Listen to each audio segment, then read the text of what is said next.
Shri Venkateswara gold తాకట్టులో ఉన్న మీ బంగారాన్ని విడిపించి కొనబడును. సార్ నమస్కారం సార్, మీ పేరు? నమస్కారం అండి, నా పేరు నూకరాజు నాయుడు. సార్ రీసెంట్ గా వేటు న్యూస్ కాన్క్లేవ్ 2025 అనే ఒక మీడియా సమ్మిట్ వేదికగా వైఎస్ఆర్సీపీ కీలక నేత మాజీ మంత్రి బుగ్గన రాజేంద్ర ప్రసాద్ గాని, మాజీ ఎమ్మెల్యే సజ్జల రామకృష్ణారెడ్డి గారు గాని అమరావతి అనేది 2029లో ఒకవేళ జగన్మోహన్ రెడ్డి గారు అధికారంలోకి వస్తే మేము కూడా అక్కడే ఉంటాం, ఇంకా 3 రాజధానులు ఉండదని చెప్పారు. అంటే సడన్ గా వైసీపీ పార్టీ నుంచి హైకమాండ్ నుంచి అమరావతి మీద ఇలాంటి పాజిటివ్ మాటలు అనేవి రావడం ఎంతవరకు కరెక్ట్? ఇందులో ఏమైనా గోల్మాల్ ఉందంటారా? వీళ్ళంతా బ్యాచ్ గోల్మేల్ బ్యాచ్. వాస్తవంగా చెప్పాలంటే మూడు రాజధానులని వీళ్ళ అధినాయకుడుగా గోల గల్లంత చేశాడు. ఎక్కడ కూడా ఒక్క రాజధానిలో కూడా ఒక్క ఇటుకు కూడా పెట్టినట్లేదు. ఈవేళ ఏంటంటే 2029లో మేము వస్తే మన అమరావతిని రాజధానిగా మేము అభివృద్ధి చేస్తామని అంటున్నాడు. సిగ్గుంది అసలు వీళ్ళకి? వాస్తవంగా 5 సంవత్సరాల అధికారంలో ఉన్నప్పుడు మాట్లాడిన మాటలు ఏమిటి, ఇప్పుడు చేస్తున్న చేష్టలు ఏమిటి? అంటే రేపు పొద్దున్న ఈ మాట మీద వాళ్ళు నిలబడతారని మనం అనుకోవచ్చా? ఈవేళ మీడియా సమావేశంలో ఏదో పునీతుల్లాగా మాట్లాడుతున్నారు వీళ్ళు, సజ్జల రామకృష్ణారెడ్డి వీళ్ళు. అసలు వీళ్ళకి అసలు మానవత్వం అంటూ ఉందా? అసలు అమరావతి వేశ్యల రాజధాని అన్నటువంటి దుర్మార్గులు ఎవడన్నా ఉండంటే వైసీపీ నాయకులే. అంత దుర్మార్గమైన నీచులు వేళ మళ్ళీ మేము అమరావతిని మేము కడతామంటే ఎవడు నమ్ముతాడు? ఎవడిస్తాడు అవకాశం? రీసెంట్ గా కూడా కొద్ది రోజుల కిందట సజ్జల రామకృష్ణారెడ్డి గారు ఈ అమరావతి రాజధానిలో ఉన్న మహిళలందరూ కూడా వేశ్యల రాజధాని అని చెప్పి ఒక టాపిక్ అనేది వైరల్ అయినప్పుడు సజ్జల రామకృష్ణారెడ్డి గారు కూడా అక్కడ ఉన్న మహిళలందరూ కూడా ఏ జాతికి చెందిన వాళ్ళు, ఏ కులానికి చెందిన వాళ్ళు అని చెప్పి కొంత దూషించడం జరిగింది. మరి అదే సజ్జల రామకృష్ణారెడ్డి గారు ఇప్పుడు అమరావతి మీద ప్రేమ కురిమించడం అనేది ఎలా అనిపిస్తుంది మీకు? ఇది అంతా దొంగ ప్రేమ అండి.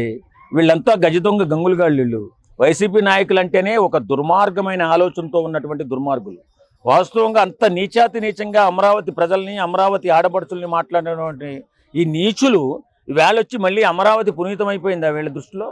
అంటే వీళ్ళు ఇప్పుడు రాజకీయంగా వీళ్ళు గెలవడం కోసం ఎన్ని నాటకాలైనా చేస్తారు, ఎన్ని తప్పులైనా చేస్తారు, ఎన్ని దరిద్రాలైనా చూపిస్తారు, ఎన్ని దరిద్రాలైనా చేస్తారు.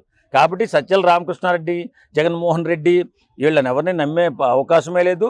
ఎవరు కూడా ఆంధ్ర ప్రజలు వీళ్ళని నమ్మరు, ఖచ్చితంగా నమ్మరు. సజ్జల రామకృష్ణారెడ్డి గారు మాట్లాడుతూ 3 రాజధానులు అనేది ఇంకా ఉండదని అన్నారు. కానీ 2019కి ముందు అమరావతి రాజధాని యాక్సెప్ట్ చేశారు. 2019 తర్వాత 3 రాజధానులు కొత్త కాన్సెప్ట్ తీసుకొచ్చారు. ఇప్పుడు మళ్ళీ ఓడిపోయిన తర్వాత ఇప్పుడు 3 రాజధానులు అనే కాన్సెప్ట్ ఉండదని అన్నారు. ఏం జరుగుతుంది అన్నారు? అంటే పూటకో మాట ఇది ఎంతవరకు కరెక్ట్ అంటారు? వైసీపీ ఏ విషయంలో కూడా ఒక స్టాండ్ లో ఉండని పార్టీ, పనికిమాలి పార్టీ ఏదైనా ఉందంటే అది వైఎస్ఆర్సీపీ పార్టీ.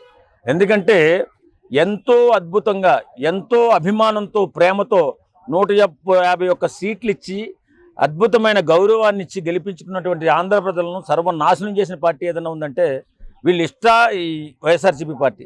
ఇష్టాన్ని రీతిగా మాట్లాడడం, ఇష్టాన్ని రీతిగా రాజకీయాన్ని కలుషితం చేయడం, దుర్మార్గంగా మాట్లాడడం, ఎంత గొప్ప ఉన్నైనా వాడి కుటుంబాన్ని కూడా తీసుకొచ్చి వీధిలో పెట్టడం, ఇలాంటి ఎన్నో రకాలమైన దుర్మార్గమైన కార్యక్రమాలు చేసి ఈవేళ 11 సీట్లకు పడిపోయి ఇంకా ప్రజల్ని ఏమార్చాలి, వాళ్ళని మభ్యపెట్టాలి, ఎలాగైనా 2029లో అధికారంలోకి రావాలని దుర్మార్గమైన ఆలోచన చేస్తున్నటువంటి వ్యక్తులు వీళ్ళు.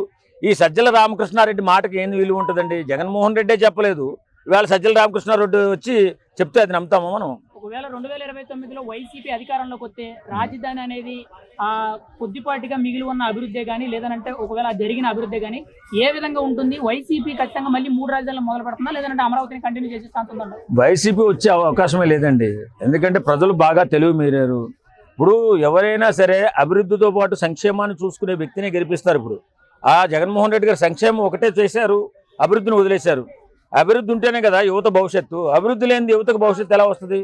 కాబట్టి యువతకు భవిష్యత్తు లేనటువంటి, యువతకు భవిష్యత్తు చూపించినటువంటి ఏ పార్టీ అయినా సరే అధపాతాళానికి వెళ్ళిపోవచ్చు. ఒక ఉదాహరణ, యువతను సర్వనాశనం చేద్దామనుకున్నటువంటి ఎవడైనా కానీ యువత భవిష్యత్తు చూపించలేనటువంటి వాడు సమర్థుడు కాదు. కాబట్టి ఈవేళ జగన్మోహన్ రెడ్డి 11 సీట్లకు పరిమితం చేశారు యువతంతా కలిసి.